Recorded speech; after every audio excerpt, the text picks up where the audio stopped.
Consécration. Mon Dieu, tu m'as fait comme... La consécration, déjà, c'est quoi? La consécration, c'est pas une règle, en fait.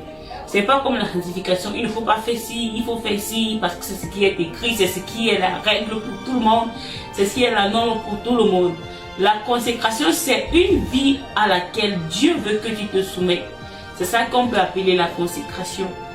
Et en tant que chrétien, en tant que croyant, il est important que si tu veux en réalité manifester les dons de Christ, que tu mènes une vie de consécration.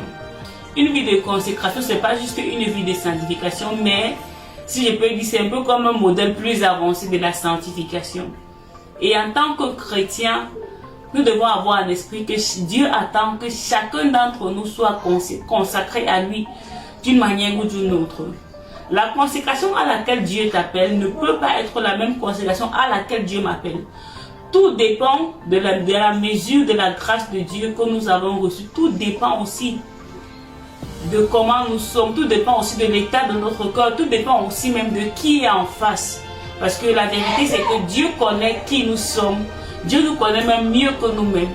Et Dieu sait que si jamais tu dois opérer sur certains dons, et par exemple, tu es ivrogne, ça devient presque impossible pour toi de pouvoir couler dans ces dons-là. Si Dieu sait que tu dois opérer dans certains dons et puis tu es gluttone, oh my God, ça devient presque difficile. C'est pour ça que Dieu va te donner certaines recommandations, Dieu va te donner certaines règles à suivre qui te sont spécifiques, peut-être pas pour tout le monde, mais juste pour toi. Et en tant que chrétien, tu dois être en mesure de suivre ceci à la lettre.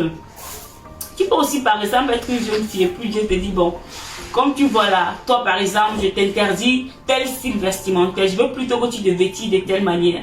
Toi, si jamais tu ne comprends pas le plan de Dieu pour toi, tu vas commencer à te poser des questions. Mais pourquoi est-ce que d'autres personnes s'habillent comme ça, Dieu ne se plaint pas? Pourquoi est-ce que d'autres personnes, et d'ailleurs même la Bible n'interdit pas cela.